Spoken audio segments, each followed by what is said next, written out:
What's up, Bulls Nation, and welcome in to another fresh live episode of the CHGO Bulls Podcast. Woo! I am Matt Peck. Ow! You can follow me on Twitter at Bulls_Peck. You can follow my co-host, Big Dave Watson, at BAWL Sports. Our other co-host, Mr. Will Gottlieb, at Won't Gottlieb on Twitter. And you can follow us at CHGO_Bulls.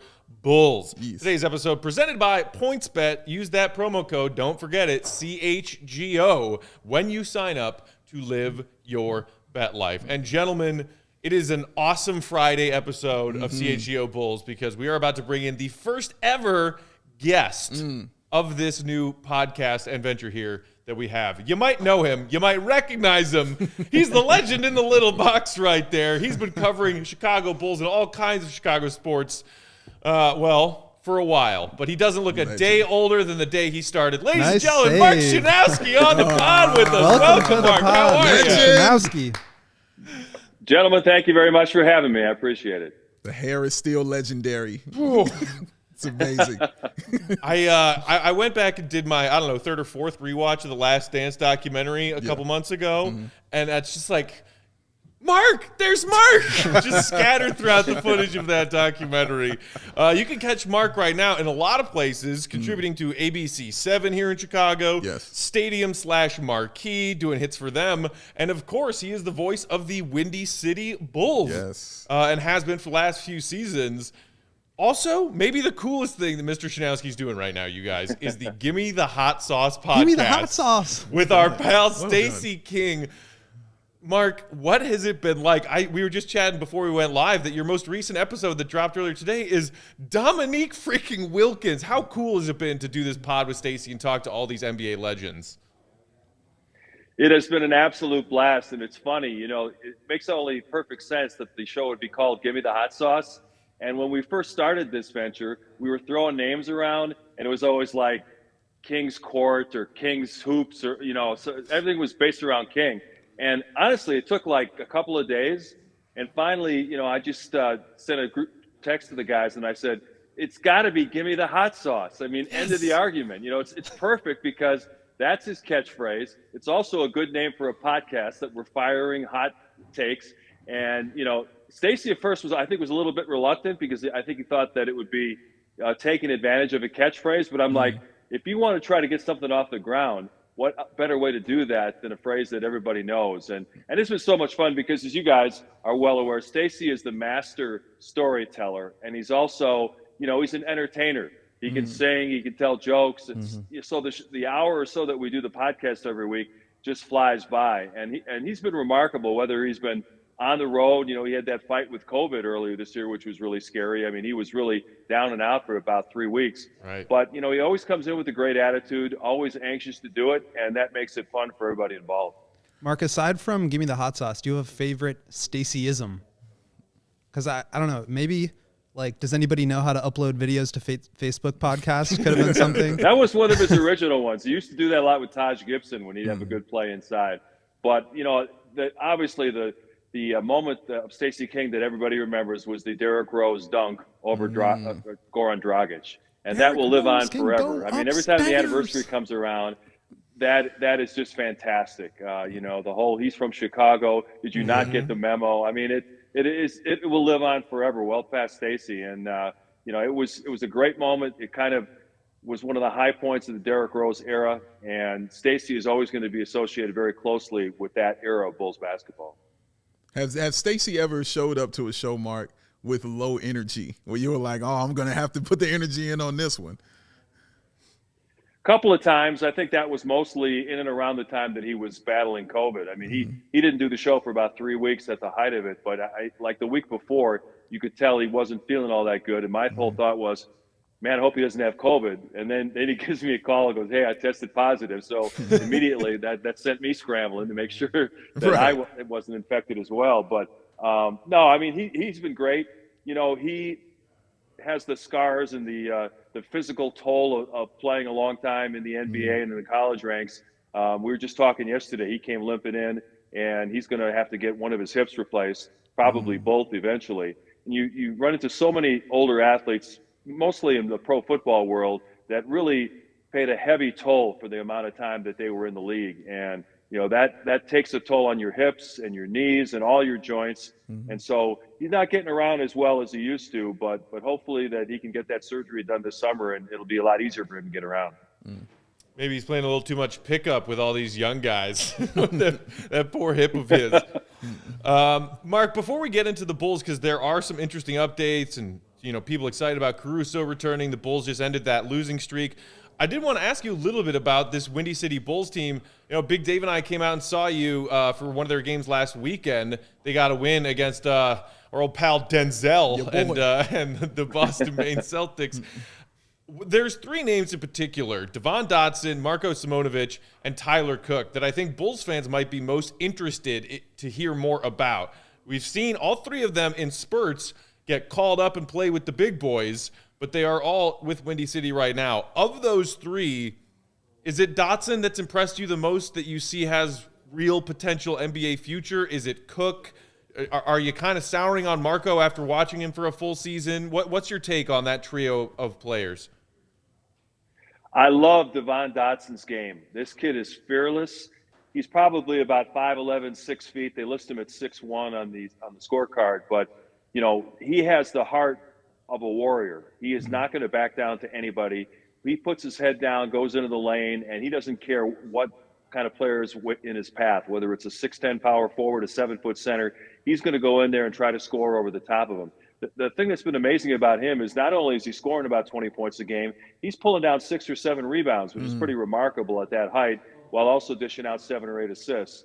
The problem with the Bulls situation was he's totally blocked on the Bulls. They've got 5 guards ahead of him, and that's not changing anytime soon. So I think ultimately he'll probably end up signing with another organization this summer, hopefully somewhere where he can get a chance to be part of the rotation, because I think with his skill set, even though he's a little undersized, I think he'd be a really nice change of pace backup point guard for some NBA team.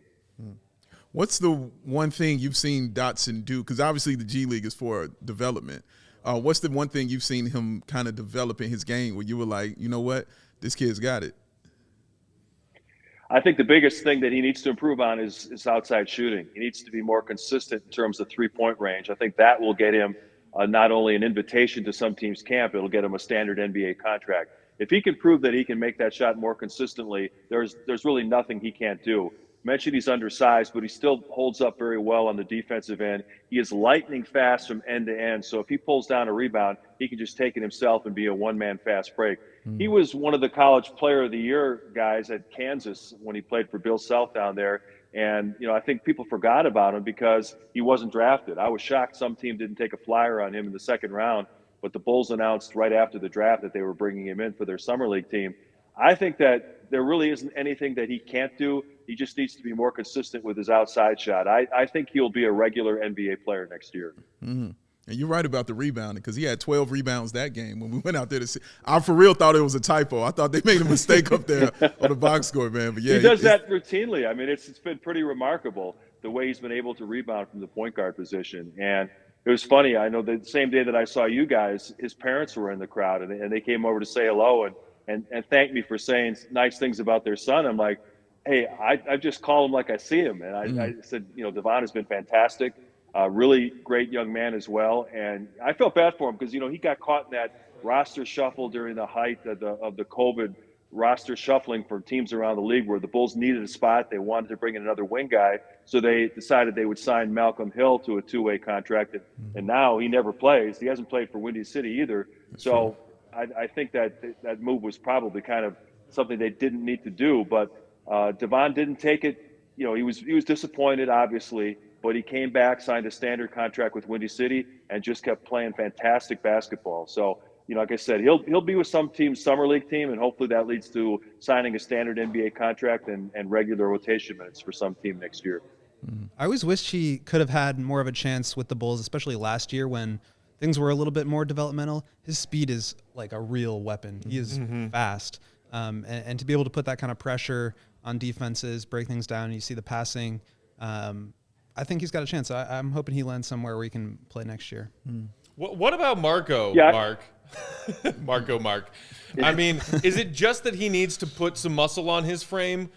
Because Especially given the Bulls' injuries and their lack of depth in the front court all season long, and Bulls fans wondering, I mean, this guy Marko, who was first a draft and stash, now he's playing in Windy City. He, like, anytime he's gotten called up, he only plays mop-up minutes at the end of a game that's already been decided.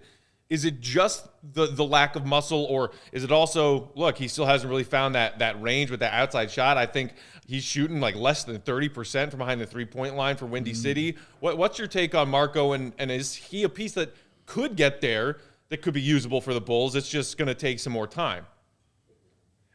Well, Billy Donovan is usually very careful with his words and doesn't really criticize players very much. But he was asked a question about Marko earlier in the season, and he just said flat out, he is not ready to contribute at the NBA level. And that was pretty stark for Billy, because he's usually pretty good at couching any kind of criticism that he might have about an individual player. Marko has really improved over the last 6 weeks with Windy City, and I think that was the perfect thing for them to do. There was no sense for him to sit at the end of the bench when Billy didn't want to play him. Even in mop-up situations at times he wouldn't put him in. He's gotten a chance to play 10, 15, 20 games in a row, playing 30-plus minutes with Windy City, and you're seeing the progress there. He's got a decent shooting touch. You mentioned he's not shooting well from three-point range, but you really don't want your 6'11" center out there on a regular basis anyway. I think that what's really improved for him is his court recognition. When he first came to Windy City, he looked confused as to how to handle double teams, how to pass out of the post. He's really improved in both of those areas. The one thing that's kind of funny with him is when he gets a defensive rebound, he likes to show he's a point guard at 6'11". So he'll bring the ball up the court and fire a no-look pass, which usually ends up in the front row. And I think that the coaches are trying to tell him, get the ball to a guard and get in the post. But, the big thing for him, he's got to get stronger, obviously. He only weighs a little over 200 pounds. But you see him before games, he's in their little small weight training area at Now Arena, and he's pumping iron, and he's working on it. The key for him is to be able to hold his position in the post, because he's got a nice little touch with either hand to finish close to the basket. I think if they stick with him, make sure that he stays with the program in terms of his weight training, I think eventually he could be an NBA backup center. Probably not next season, but maybe the year after. Let me ask you about Tyler Cook. Will and I both love Tyler Cook. Will probably Tyler more Cook than guy. me. I literally just typed into our Slack to Will, want to ask about Tyler Cook? I gotta be looking at Slack more. Yeah, man. And we saw the numbers that he's putting up in the G League, 17-8, and he's been solid. When we saw him live, I didn't realize he had certain things to his game, because I wasn't seeing that in the NBA. I didn't know he could actually bring the ball, get the ball top of the key and, make a move and get to the bucket like that. What are your feelings on watching Tyler Cook in the G League? I like Tyler Cook. I think that he has a possibility to be a backup power forward in the league. Much like with Devon Dotson, he needs to improve his outside shooting. He's also got a hitch in his free throw, which he's got to smooth out, because he's really struggled at the free throw line in the G League and at the NBA level when he's played. I love his motor. He's an energy guy. I like the way he attacks the offensive glass. And it's funny. Remember when Tristan Thompson came into the league, he shot left-handed? Yes. You guys remember that? Yes, absolutely. And all of a sudden he decided, well, maybe I'm right-handed. Well, I think Tyler Cook might have the same problem, because if you notice, whenever he goes to the basket, he dunks it with his left hand. He tries to finish close-range shots with his left hand. He might wake up one morning and go, you know what? I'm not right-handed after all. Maybe that's going to help me. I think I'm a lefty. But, his shooting from range is very limited right now. In the G League at 6'7", they say he's 6'8". That might be a little bit generous. He can overpower guys in the post, but when he gets up with the big boys in the NBA, a lot of those shots are going to get sent back at you. He's got to develop a consistent outside shot and a wider offensive skill set if he's going to stick in the NBA. But when you look at some of the guys that teams are bringing off the bench at that backup four spot, I think he could find a spot in the league. He's definitely a tools guy. I love his athleticism. The first time I saw him play live was actually before I moved back to Chicago, back in the Bay Area, when they played the Warriors in November, and he got some minutes in that game. And he is just like eye-popping, explosive athleticism. And I think he actually could work really well as sort of like a backup small ball 5 type, where, we saw him try to guard Giannis. I said try there intentionally. Against Giannis. He did all right. Yeah. His athleticism can sort of allow him to switch. He obviously can guard some bigger guys. And then just as sort of a rim rolling 5, like he's shooting, I think, 65% career on twos. So he can get up over the rim and be a lob threat. I think he's got some serious potential. And there's sort of a role for a player like that on a lot of teams. We're hanging out Yeah, here. Billy referenced the fact. Billy ahead, referenced the fact that he had Tyler Cook guarding Giannis the first time they played the Bucks. And how'd you like to be Tyler Cook, on a two-way deal, and you're up for a cup of coffee, and they go, "Hey, next game we're going to start you. You're going to guard Giannis." Like, oh yeah, thanks a lot. I could really show you. Your welcome to the NBA moment. Right. That is the definition of getting thrown into the deep end.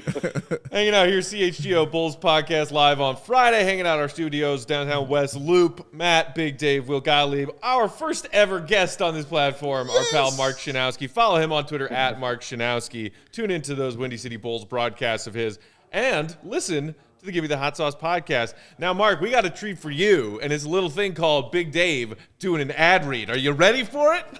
Oh, I'm ready. Oh, man, I've never done this in front of a legend. So we're going to do this right now. Dave. Pressure's on, baby. You got an audience. Well, let me go ahead and make a diamond then. Because, yes, the best way to support CHGO is to download the PointsBet app and use that code CHGO when you sign up. Now, PointsBet is your home for live in-game betting. We are most excited for PointsBet's new exclusive feature, live NBA same game parlay. All right. Now, for the first time ever, you can build the perfect live same game parlay, and you can do that only with PointsBet. Combine your favorite bets anytime during the game. And if you want more, because you know you do, you want some cheese on it, you can also boost your live same game parlays. You can watch it live, you can parlay live, and you can boost it live, all with PointsBet. And now, all the people in Illinois, you don't have to leave your home because it is cold outside. It is snow on the ground. Nope. You can stay at home and sign up online like everybody else now. You can download that PointsBet app today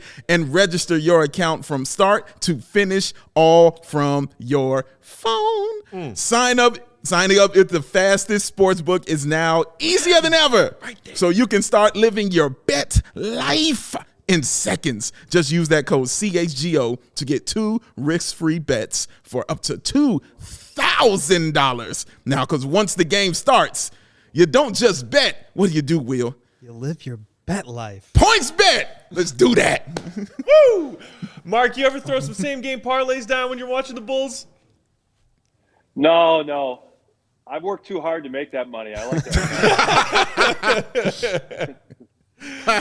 Fair enough. You got to tell your pal Stacy that Big Dave is in the Stacy King University of ad reads. That's true. He's coming for the crown. No, that was good. He gave it a little extra, a little flair. I liked it, Big Dave. Thank you, Mark. The hot sauce, he might even say. I mean, Put a little hot sauce on it. when I brought Dave along to have me join my podcast, my listens quadrupled just because people came in to hear him do ad reads. That's actually true, Mark. Actually, it's a true story. He's a humble guy, but he must be telling the truth. Speaking of working too hard, that Bulls defense in the fourth quarter against Detroit, Mark, how about that? I mean, are you encouraged by what you saw from them defensively when they, flipped the script, a 7-point deficit into a convincing 6-point win in that fourth quarter? Or are you more concerned about quarters 1 through 3 where you're still in a lot of hot water with this Bulls defense that has just been falling off a cliff over the last couple of months? Yeah, I'd say we're at about DEFCON 2 in terms of level of concern with the Bulls defense right now. It was frightening for the first 3 quarters, and it's been bad ever since Caruso and Ball went out in January. They've gone from being a top 10 team in defensive rating. Now since those guys are out, they're at the bottom of the league, and something's got to change. It's not just as simple as getting Ball and Caruso back on the court. There have been some fundamental things that have gone wrong with the defense. What happened in the fourth quarter was really a couple of Bulls veterans just challenging the pride of the whole unit. We did the podcast yesterday with Stacy, and he was telling me he was courtside in Detroit, and he said Tristan Thompson just lit into those guys on the bench before the fourth quarter, saying, you guys got to pick up your level of effort. You got to focus on what your assignments are, and you got to focus out there on just doing what your job is and not just running around the court without any regard to what the system is. And obviously there was a lot of expletives thrown in there to spice it up, but he called them out, and the guys responded.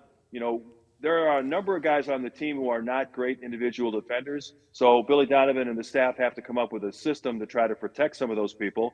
And let's face it, with Caruso and Ball out and Patrick Williams has been out for all season, they are going to have some issues on the defensive end. And it really has gotten to the point where it's become a major problem. But in the fourth quarter, with Tristan Thompson and DeRozan appealing to them to just work harder and stick with the system, they got some steals, which led to transition baskets. They held the Pistons to 17 points in the fourth quarter, and they won a game they absolutely had to have. If they had lost that game, the losing streak going to 6, I don't know where the bottom would have been. I mean, this may help them pull themselves out of it. You know, they got a Cleveland team coming in that's missing a couple of guys tomorrow, and hopefully they can win that game, start the road trip off in Sacramento with a win, and maybe start feeling good about themselves again.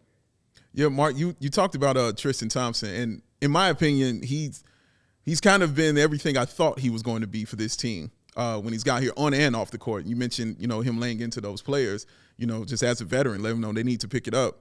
What's been your impression of Tristan Thompson so far with the Bulls?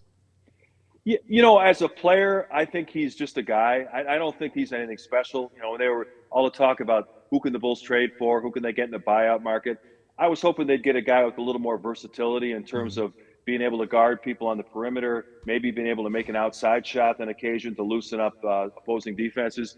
Tristan is just a banger. He's a guy that's gotten by on effort. Remember his first press conference at the United Center where he was saying he idolized Dennis Rodman and he used to watch Dennis Rodman videos before games to get him fired up. That's really who he is. He's a little bit taller version of Dennis without the dyed hair. So, I think he was a decent addition. I think if you play him in spots, it's okay, but don't start him and Vooch together, and be really careful about how many minutes you play Tristan Thompson because he's very limited, especially on the offensive end. So I also want to, in the past few games, we've kind of seen DeRozan not have those Herculean efforts that he was putting forth, in February, when he won a Player of the Month. Do you think that this is a slump, or is it just basically him coming back down to earth, to hang out with us mere mortals? I think he's tired because, like you said, he literally carried the offense for an entire month. And I think that going to the All-Star game and being heavily involved in that, he was on the court at the end when Team LeBron won again, as they always do at the All-Star game. Yeah. I think he's just flat out tired. They're asking a ton of him to be able to, because most of his shots, it's not like he's coming off double screens like Reggie Miller and just catch and shoot jumpers. He's going one-on-one against guys, working him on the dribble, trying to get to his spots and then shooting over the top of him. And that really takes a toll on him. I think that right now, he's in his mid to late season dog days. And hopefully the fact that he scored 16 in the fourth quarter and carried him to a win over the Pistons shows that he's willing to take on even more of the load. I mean, he said after the game, if they need me to play all 48, I'll play 48. And I think that's a great veteran leadership sign. It's a good message to the younger guys that maybe, you're a little tired of playing 4 games in 6 nights or whatever it's going to be. Suck it up because, this is my 13th year in the league and I'm going to carry this team as far as I can take it. Does that concern you at all? I mean, Zach is obviously not 100%. There have been reports saying as much. I think he was held out of practice today for rest. DeMar obviously has this narrative about him where he hasn't been able to, push it over the top in the playoffs. Do you see sort of that same thing happening this year with just how much effort he's had to expend carrying the entire Bulls offense for months at a time? It is a big concern because I think at this point they're only going to go as far as DeMar DeRozan can take him. I thought Zach showed some really good signs in that game in Detroit early on. I thought there was some bounce. He was attacking the basket. He was getting to the rim easily like we're accustomed to seeing with Zach LaVine. I'm sure you guys saw the play where he tried to make a save and he was wincing afterwards. Yes. And, now, as you mentioned, he didn't practice today on Friday. He's questionable for tomorrow's game against the Cavs. He tweaked that knee again, and that's something that we're going to have to watch for the rest of the season. Getting Ball back will help, but it sounds like he could be 2 or 3 weeks away. He's just doing lateral cutting now. He's the last of those guys that's going to be back to return. The talk is that Caruso might play tomorrow against the Cavs, which would be fantastic. And if he doesn't play then, I'm sure he'll play on the upcoming Western road trip. But let's face it, with Zach still hobbled a little bit, DeRozan's going to have to carry the offense. And you'd love to see the Bulls be able to hang on to that 4 spot and get home court in the first round. But given the fact that how tough their schedule is and the injury situation, they could drop, and which means you'd have to open up the playoffs on the road. And after such a great season, you'd hate for it to be, a quick first-round exit for the Bulls. That wouldn't be, it wouldn't be something that would be damning about the progress of the squad. But still, with the buzz they've created around town, you'd love to be able to see them have home court, win a first-round series, and get to the conference semis. You mentioned the very soon, hopefully, return of Alex Caruso, and maybe that buoying this defense just a little bit. I mean, you've seen what's happened with this team's defensive numbers when he and Lonzo went out pretty much one after the other. Simultaneously, we're talking about maybe DeMar, the vet, is just kind of exhausted himself a little bit for that crazy run in February. Zach LaVine playing on a bum knee. People have been kind of calling out those two for their defensive mistakes a little bit more, especially over that 5-game losing streak, because, when the Bulls are winning and they're pouring in points, we tolerate the fact that they are, slightly subpar, to put it kindly, on the defensive end. But now we're seeing their defensive weaknesses, and we've been seeing them on a team that's been losing. What do you see as a realistic possibility for the return of Caruso and Lonzo, putting the Bulls back into that level of flirting with the top 10 NBA defense? Because they were there. In October, most of November, that was a top 10 defense when they had Caruso and Lonzo doing, the job of 5 players as 2 players out there defensively. Do you think they can snap together their defense like that? Or do you think, like some Bulls fans are worrying, just when they come back, it doesn't mean that everything is going to be automatically solved? Well, it won't instantly turn them into a top 10 defensive unit again, but it will definitely help. Lonzo Ball and Alex Caruso are 2 of the best on-ball perimeter defenders in the league. And you can't just take those 2 guys out and expect it's not going to have an impact on your overall defensive schemes. Depends on who you ask on Bulls Twitter, Mark. What's that? I said that depends on who you ask on Bulls Twitter, because some people actually believe that, like, oh, yeah, well, Caruso and Lonzo are out. So what? Play better defense. Talking about your ongoing feud with Joe Cowley? Is that what we're you mean my best pal, my BFF, Joe Cowley? No, but I mean, the point is that we've seen a lot of straight line drives to the basket, guards getting into the paint with very little resistance, and that's got to stop. If you bring Lonzo Ball and Alex Caruso out on the top of your defense, they're going to prevent some of that penetration into the paint, because once an opposing point guard gets in the lane, then your whole defense, the alarm bells are ringing, guys are out of position, they're dishing it out to the wing for wide open corner threes, and everything kind of falls apart. As good as Io has been this year, he still has some things to learn about on-ball isolation defense. Drew Holiday worked him over in that game at the United Center recently, where in the fourth quarter on need possessions, he just took the rookie down in the post and scored over the top of him. Now, granted, Drew Holiday is one of the best isolation scorers there are, and one of the most physically strong point guards he's going to face. But, he's still got some things to learn. Kobe is a minus defender. Everybody gets on Zach, but DeMar's not much better. So, I mean, they've got guys on the perimeter that are a little bit shaky defensively. They need Ball and Caruso to kind of strengthen that part of the Bulls game. Yeah, you mentioned the on-ball. For me, what makes Lonzo so special is his off-ball defense and the way that he sort of quarterbacks the defense as a guard, and you don't really see that often. It's more the Draymond Green types. Lonzo he's so creative in the way that he understands the game. He's flying from the corner on the baseline to the opposite corner at half court. He's just so much fun to watch. I really love him and hope that he can get that knee healthy, because those knee injuries, not the same as the wrist, where you maybe come back and things are conditioning wise the same, athletically pretty much the same. And we're talking about it with Zach too. The knee injuries, they scare me a little bit. Yeah. So it's the thing about Lonzo, his anticipation is so good on the passing lanes. And how many plays have we seen when Lonzo was out there where he would deflect the pass, grab the loose ball, and then make the long look ahead pass, and they'd get an instant 2 points. That part of the game has kind of disappeared with him out of there. He is great at playing the passing lanes, as is Caruso, and they were getting a half dozen steals a night and creating easy opportunities. And that's one thing the Bulls aren't getting as much of. They've had to grind out so many of these games with DeMar dribble, having to shoot the mid-range jumper. And on the days when that shot's not falling, you're in trouble. It really helps to be able to get those opportunity baskets where you get a steal and a quick 2 points. And that's what both Ball and Caruso are very good at.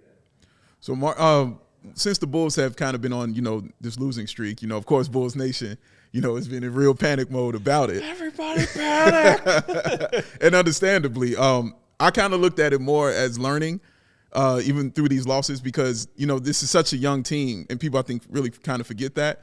But there are only a few guys who know what winning is and what winning feels like on this team. That's like DeMar and Caruso and Tristan. Like even Lonzo, is not used to winning and playing meaningful games this late.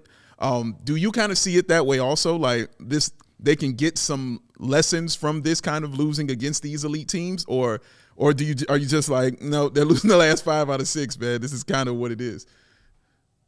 We have to be concerned about their record against the top teams in the league. I mean, they basically lost every game to the top 3 in the East and the Western Conference. So that doesn't bode well for what lies ahead in the playoffs. And when you look at particular matchups, Joel Embiid has just ran roughshod over them. If they get Philadelphia, so good, let's say it's a 3-6 matchup in round 1 and they're 6, ain't going to be around very long. So that's why I said I going to be working hope here they can anymore. hang around at 4. Maybe, if you could get Cleveland in the first round, I think that's a matchup they could certainly win. Sure. Boston has been, the best defensive team in the league since we flipped the calendar to 2022. They've won something like 16 out of 18 games. They're only a half game behind the Bulls right now for 4th place. Boston is playing some really good basketball, and that would be a tough matchup as well. But I'd rather play Boston than Philly, that's for sure.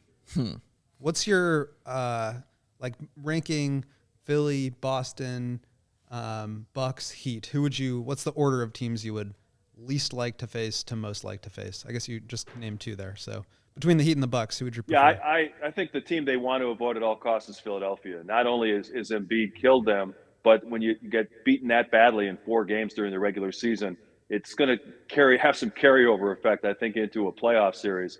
I think after that, the next team that you'd want to avoid is Miami, just because of the way they play defense. When they went down to South Beach a few weeks ago, they just got taken to the woodshed. I mean, Miami was double-teaming DeMar in the first quarter. The Bulls had like 8 turnovers in the first 12 minutes, and they looked shell-shocked out there like, oh, wow, these guys are everywhere. They got 8 guys on the court, and, they got Bam Adebayo, a center who can switch 1 through 5. Jimmy, when he wants to, is a force defensively.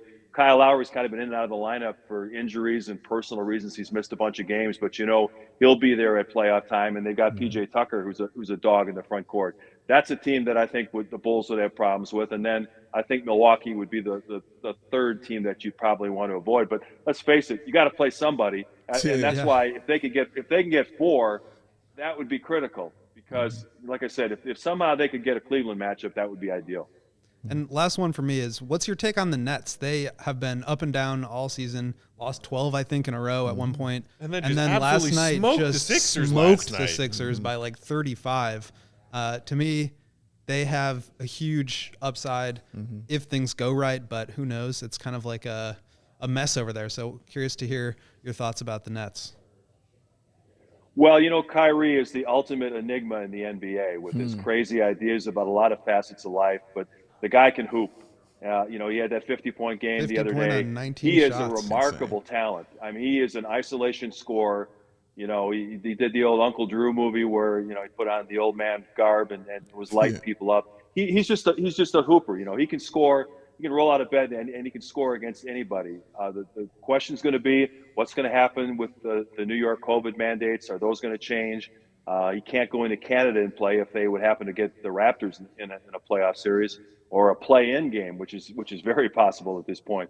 So Kevin Durant, in my way of thinking, is still the best player in the world. No one can stop Kevin Durant from scoring at 6'11", 7 feet. He shoots over the top of anybody. He can drive to the basket. He can block shots when he wants to on the defensive end. And I like some of the acquisitions they made. I mean, to get Seth Curry and Andre Drummond just thrown in that trade is pretty remarkable. And if they get Ben Simmons going, even if all he does is play defense and rebound, that's a nice addition to them. You could play the Matisse Thybulle role with them. So, they could be one of the first stories we'll see, somebody coming out of the play-in and possibly getting all the way to the finals, because they certainly have the talent to do that. I think that they're a very dangerous team, especially if Kyrie is allowed to play all games when they get to the playoffs. Yeah, good point. We're talking with Mark Schanowski here on CHGO Bulls Podcast live Friday. It's the weekend, y'all. We're hanging out with Mark. We've got a few more for him, so stick around. But first, just another reminder, if you enjoy what we're doing here so far at CHGO, this being our first full week, our launch week, and you want us to keep doing this, one way to help us continue to grow is to download that PointsBet app and use promo code CHGO when you sign up. Not only are you going to get 2 risk-free bets up to $2,000, but if you make a $50 first-time deposit, you'll receive a free CHGO membership. You'll be a member of our family, unlocking all kinds of our awesome exclusive web content. You'll even get a free shirt of your choice from the CHGO locker. Plus, there's the Discord that's for members only. Yes. Hang out with us there. If you have any questions, email PointsBet at allchgo.com. We'll help you out. And in case you missed it, online sign-up is available in Illinois.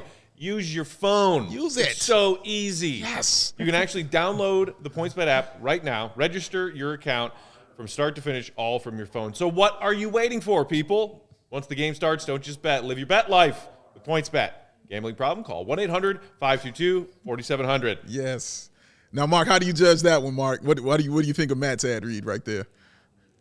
As a veteran teleprompter reader, I was wondering, where's the teleprompter? That was really good. I mean, you did that. You got that committed to memory. Right Use here, your right here in hands. my lap. Really good stuff, Matt. You guys both did great. I'm not going to lie, Mark. I miss those teleprompters at NBC. It made my life so easy. I could stare into the don't give away camera the trade and secret. read words I'm supposed to speak at the same time. Come on. That's awesome. Spent most all right. of my life reading teleprompters.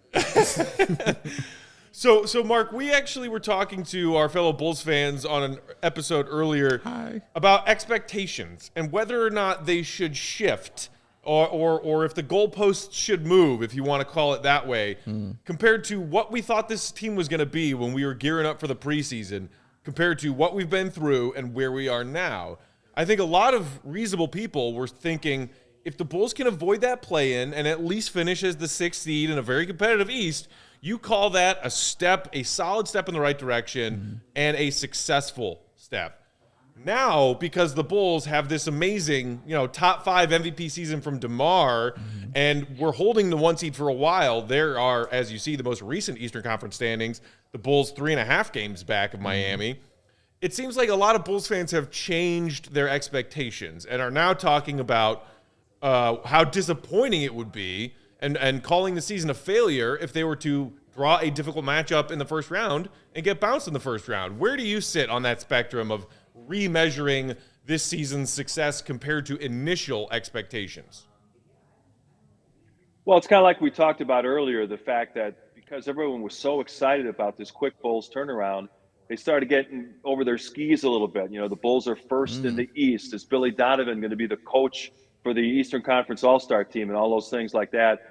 And, it wasn't really realistic. Some of the teams had been missing guys in the first half of the season. You're talking about Milwaukee and Miami and Philadelphia and Brooklyn, that those were the teams that were supposed to be the heavyweights in the East. And the Bulls took advantage of the fact that they had their roster pretty solid until January hit, and they were able to get out in front of those teams.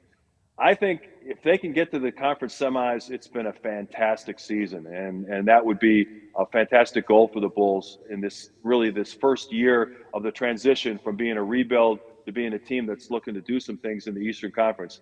I mean, the job that Arturas Karnisovas and Mark Eversley has done, you can't say enough of how remarkable it is to engineer this quick of a turnaround in the span of 2 years. I mean, they turned over the entire roster with the exception of Zach LaVine and Kobe White. And, to bring in the guys that they have, to have the pieces fit together as well as they have, has really been remarkable. When the season began, I was thinking maybe they win 44 to 46 games. And like you mentioned, hopefully get that 6th seed to avoid the play-in tournament. Now, a couple of weeks ago, you were thinking they're a lock to win 50 games. I remember somebody asked me a question on a podcast where they needed to go 12-11 to get to 50 wins. And I'm like, oh, that's a lock. Well, I don't think they're going to get 50 anymore, and that's mostly because of the injury situation. But I don't think that should really reduce the excitement that Bulls fans should have about the future of this team. Now, granted, neither DeMar or Vucevic are young guys, so the window may not be as wide open as it would be. But the way professional sports go, there are no 5-year windows anymore. You got to strike while the iron's hot, and we now have a general manager in place who is poised and ready to do that. That actually brings up a question for me. Strike while the iron is hot. Something we talked about last night? No, 2 nights ago. Wow. I miss you guys. I didn't see you yesterday. Man. Off day A whole yesterday day felt like a without lifetime. a podcast. But we were talking about sort of this idea of, looking back on the Jeremy Grant trade rumors. They had that window. They have that opportunity. There aren't these 5-year windows for teams anymore. What was your stance on that at the time in terms of, do you think it would have been wise to trade Patrick Williams for Jeremy Grant? And did you change your opinion now looking back at it? Well, I'm still riding with AK. If he thought Patrick Williams was that good that he took him with the 4th pick in the draft, which most observers around the league thought was quite a reach because Patrick Williams didn't start a game in college, who only played the 1 year at Florida State, and people really didn't know that much about him coming into the draft. If AK thinks that he's got the potential to be a future impact player in the league, I'm going to ride with him on that. Jeremy Grant is a good NBA player. He's a good scorer, but I don't think he puts you over the top in any way, shape, or form. So, if there was a home run deal out there and Jeremy Grant was not that, yeah, maybe you make that trade. Right. I would have been in favor of a smaller move if you could have found a power forward or a versatile center that you could have got for Kobe White. I would have done that, and I'm sure AK explored those options. They probably just didn't find a trade that really made a lot of sense. And at that point, as you remember, at the trade deadline, they had 2 guards out. They really couldn't afford to just give up Kobe White for nothing. I think Kobe's going to get traded this summer because Kobe and his representatives, he was the 7th pick in the draft. He's eligible for an extension to his rookie deal this summer. You know how it works in the NBA. They're always going to compare their stats to somebody else and say, my guy deserves 4 for $64 million. And AK is going to laugh, and then they're going to trade him. Oh, man. You know what? One of the greatest things in the world is hearing Mark Schanowski give a take about basketball, NBA basketball, that you agree with 100% and have actually said out loud yourself. Doesn't that feel good? Mark, when you said that thing about Jeremy Grant not putting the Bulls over the top, I'm like, I said that 2 days ago. It's such a good feeling. And look, I'm with you. What do you think about the fact that, yes, people saw it as a reach, talking about Patrick Williams on draft night, but we also heard things like the 48 hours leading up to that draft night. They're like, oh, this team loves Patrick Williams. This team's enamored with Patrick Williams. The Pistons being one of those teams, I think that was a big reason why those Jeremy Grant for P-Dub rumors had some steam to them leading up to this year's deadline, is that he was flying up other teams' draft boards. Do you believe that talk leading up to that draft was true, and do you see valid reason for that? I don't believe anything I hear leading up to the draft because everybody's lying. No one's telling the truth heading into a draft. The one thing that I said repeatedly going into that draft is LaMelo Ball has to be the number 1 pick. And if he's not, some team is going to regret it. I was hoping to hell that Michael Jordan, for some weird reason, because he's made some weird basketball decisions over time, would not want to take on the Ball family for his franchise, and that Ball would slip to 4. I love Lonzo. Oh, man, can you imagine Lonzo and LaMelo together? I don't know if that would have happened. Obviously, if we had LaMelo, I don't think they would have had a need for Lonzo. But people were so put off by the fact he had a funky shot and he was skinny and he kind of bounced around a little bit from high school to overseas and all that. And people thought he was just a troublemaker. But, he's been great for that Charlotte franchise, and he's going to be one of the stars of the league going forward. Unfortunately, they couldn't get him. Charlotte took him at 3. But the hope is that Patrick Williams can avoid injury going forward, and we can see what kind of player that he eventually can become. Now, I'm not saying he's going to be Kawhi Leonard like some people have projected. I mean, I would never put that on the young guy. He doesn't have to be Kawhi Leonard to be a big difference maker for this Bulls team. They've got scoring in the backcourt. They're going to have one more year of Vucevic in the paint. If he can just be a guy that gives you 12 to 14 points, 7 or 8 rebounds, and plays good defense, that would be a wonderful thing for this Bulls team to add, because as good as Javonte Green has been, the guy's 6'4", and he's badly playing out of position. It's true. Mark, one of the things when we got Billy Donovan, one of my only concerns about him, and I said I wouldn't worry about it until it got here, and it feels like it's kind of getting here, was his playoff rotations. Like, I know how he was very staunch and, I'm only running 7 or I'm running this and that's it. And it doesn't matter about who we're playing or what they match up as. This is what I'm running as. But it seems like with this Bulls team that when they're healthy, there's so many guys to kind of choose from on their bench about who's going to get the playing time and what. What do you see as Billy Donovan's kind of playoff rotation when they get there? Well, you expect that most of those games are going to be close. I hope that, especially in the second half, he goes offense-defense more than he's shown through the first 66 games of the season. Because right now they kind of have a division as to what guys can hold up defensively and what guys can't. And obviously there's not going to be a stoppage of play on after every basket where you can shuffle guys in and out. But I think you have to be judicious on how you use your timeouts and free throw line situations to maybe go a little bit more offense-defense. He's going to really have a conundrum with the 5 guards if everybody's healthy. You can't play 5 guards in a playoff series. Now, granted, they're probably going to have 3 guards on the court at all times, so that way you can kind of maximize your depth there. But either Ayo or Kobe aren't going to play very much in the playoffs. If it were me, I'd play Ayo, and I'd tell Kobe, I might use you if we need some instant offense. Say you're going into the second quarter and you're down 12 and everybody's missing their shots. Maybe you see if Kobe can catch fire, but he's not a great defender, and I think that's going to show in a playoff series. So I would guess that Kobe White won't play that much in a postseason series. I think Derek Jones and Troy Brown disappear, and of course you won't see Tony Bradley anymore. Oh, thank you. Say that again, Mark. and what's amazing about what Mark is saying is it's the fact that Ayo is a rookie. You know what I mean? We're like, we'll take this rookie over Kobe White. He's earned it. And he's earned it, and it feels like the right decision, correct? All right, Mark, last one, and then we'll let you go. My pal Big Dave here has a love affair with Ja Morant. That love affair with Ja Morant started with your love affair of Ja Morant Yes, when did. he was playing college ball Yes, and we it were did. watching games together at NBC. What do you make of this season he's having, and do you think that he should be talked about more in this MVP convo? They're fighting Golden State for the 2 seed in the West right now, but most everybody's saying Jokic and Embiid or Embiid and Jokic, and then Giannis 3, and then kind of like Ja DeMar 4 and 5. What's your take on that MVP and the season Ja's having? Well, Ja Morant is unquestionably the most exciting player in the league, and what he's done with that Memphis Grizzlies roster is remarkable.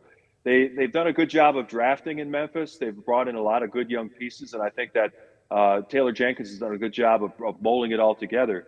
But Ja's the guy that makes it go. I mean, if you're a Memphis Grizzlies fan, it's kind of like the experience we had watching Derrick Rose back in 08 and 09 when you never knew what he was going to do, jumping over the top of people, dunking with 2 hands over centers, one-man fast break, just bringing you out of your seat on a regular basis. Mm-hmm. That is what Ja Morant is doing, and he's a better outside shooter than Derek. Now, I'm not saying that Derek wouldn't have been a better player had he not been hurt, but Ja Morant brings you the same kind of thrills that the pre-knee injury Derrick Rose did. And when you think about how important Derrick Rose was to the city of Chicago and to the NBA at that point, Ja Morant's doing the same things. Mm-hmm. You could make the argument that he deserves to be the MVP because he's taken a young Memphis team. They have a better record than Golden State right now. For them to finish with the 2nd seed, if they do, over Golden State would be pretty remarkable. I'm not downgrading anything that Jokic or Embiid have done, but I think that Morant is right there with him. Mm-hmm. Ladies and gentlemen, the one, the only Mark Schanowski. Gary. Catch him calling Windy City Bulls games on NBC Sports Chicago. That's right, you can watch the Windy City Bulls on TV, in case you didn't know that, and you will hear and see Mark there calling those games. Catch him making his hits for ABC 7 Chicago, as well as Marquee and Stadium, and most importantly, download and listen to the Gimme the Hot Sauce podcast. They got Dominique on. Dominique! Mark, we appreciate you, man. All the best, sir. We love you. We love you. Hey, I wish you guys all the success in the world. I know so many people that are involved with this operation. It's going to be a wonderful thing for Chicago sports fans, and it's so great that the 3 of you and Mark over in Australia are talking Bulls hoops on a regular basis. The city needs more talk about the Bulls, and you guys are great to bring it to them. So thanks for having me on, and I look forward to following the venture as you guys proceed. Appreciate Thanks you, Mark. Still Mark. silly that we know you, Mark. It's crazy that we talked to you. You're the best, man. You're the best. Enjoy your weekend, sir. Thank you, guys. All right. Dude, that's Mark Schanowski, Mark man. Schanowski. He was the first one to tell me about Ja Morant. I'll never forget it because it was when Ja had that dunk in college where he just basically jumped over the entire team. Yep. And I was like, whoa. And, some people think it was, just all flash in the pan kind of thing. Mark Schanowski was like, this dude might be the best player in college. Like, he was really having that conversation with me. Like, this dude, he wasn't pretending he was just the next, and next I thought great two star things. out of Murray State, like Cameron Payne. right. And I thought two things while he was saying that. One, why are you talking to me like we're colleagues? You know what I'm saying? Like, why are you doing that? Where is our freaking neuralizer? Oh, you need that? Yeah. Did he mention Cam? I got He you. needs that. That's a Friday night. I'm not the one. Beer. I'm not the one who brought up campaign. He did. You neuralize him, All right. sir. There you go. All right. But man, dude, yeah, like I said, it was two things I was thinking. Thank you, Lawrence. I couldn't believe, first of all, that he was talking to me like I was a colleague and he respected my opinion. That freaked me out. But the second thing was, if Mark Schanowski is sitting saying this about Ja Morant, I think he's right. You know what I'm saying? It must be a thing about it. He's even exceeded. I was very high on him in the draft. I thought he would have been, because that was a year where the Bulls were kind of vying for a top pick. Yeah. And I can't remember who they ended up taking that year. Kobe. It was Kobe. Mm-hmm. I thought Ja was the savior. I know we use that word a lot on this podcast, but he obviously it works here though. He's even exceeded what I thought he would be. And I think the narrative and the market in Chicago would have been that much bigger, that much better, and I think you would be talking about him as an MVP if he was putting together this season on the Bulls. So I wanted him so bad. And I had to tell you, like, it wasn't about Zion for me. It was all about Ja Morant. That's the person I wanted, and that's the person I needed in my life. And I'm just happy he's having that success in Memphis. That's great. Wish it was here. It's great for the league to have these smaller I'm gonna get my Ja mid-market Morant teams jersey with such great players. So great point. Yes. It's very excited for them. With all the talk about the Bulls missing all these guys and being short in their rotation and who's coming back when, and the use of the word savior. Like, if you just did like one of those word clouds of this podcast of Bulls Twitter over the last couple of weeks, a month, like, and didn't know that it was a podcast about the Bulls, you would think it was one of those like Bible study channels. It's like, no, they wouldn't say that. As soon as they see you, they're like, nah. That's no. Peck is here. They're like, nah, this ain't it. Dave maybe, but Peck, no. Our pal Mark K saying about Mark S. Schanowski, best Mark to appear on this podcast. As much as we love you, Mark K, I think you're right. Mark Schanowski is a freaking legend. I love Mark K. I still love you, Mark K. Yeah, I can't say that. Yeah. But for real, I said it when we were welcoming Mark in. He's in the Last Dance documentary as a dude covering the Bulls. It's incredible, man. Like, and the hair has always been amazing for a very long time. It has been absolutely special. I mean, I remember the first time we walked into the green room at NBC Sports Chicago, and he was in the little makeup room off the green room getting ready for pregame. Yeah. And he had, like the napkin around the collar and not the, and like I saw his hair. And I was like, oh, my God, it's even more perfect up close than it is on television. And Mark K agrees. Better hair, smoother voice. Schanowski Mark, is the best Mark. Are you going to join us tomorrow night? Are you back on the show? I'll be honest. Those are from a little earlier, so I don't know. He may have gone asleep or what. It's the future. What time is it? I don't know. It is the future. He had to jump in his pod. It's next week there. Did they win the Cavs game? Daytime future. I'm going to get the lotto numbers, I promise you. It's 11:15 a.m. for him. And, and speaking of tomorrow's pre- and post wow, that's game, early. We've got another guest coming on tomorrow. Another familiar face for people who might know a little thing Dave and I did called Bulls Outsiders. Little thing. And he will be here in studio. You promise? Hanging out with us. Oh, wow. Fingerless gloves have been requested. I don't think people are ready for this. I am, dude. I haven't seen Samine in months. Yeah, it's been a minute. Months. We talk all the time, but we I am already bracing myself for how much he won't shut up about Luka. Like, it's gonna happen. But holy crap, have you seen Luka's streak of games? I'm on that level. I love Luka Doncic. Yeah, man. I was pulling for the Bulls to draft Luka. I think like 2 years before he was drafted, he was playing in Eurobasket or something, and I saw like 3 straight possessions. It was like step back 3, like step back and then throw like a no look lob pass. Yeah. And I was just like, this guy's gonna win MVP one day.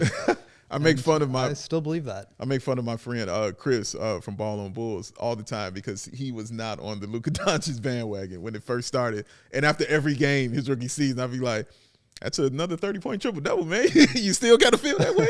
It took him months to get there to be like, okay, yeah, he's great. I have a friend from my old job at Bleacher Report, Aaron Siegel. I'm going to call you out right here. Ooh, because spicy. he was not only was he big on Bagley, but he said Luka was, and I quote, Rudy Gay with a passport.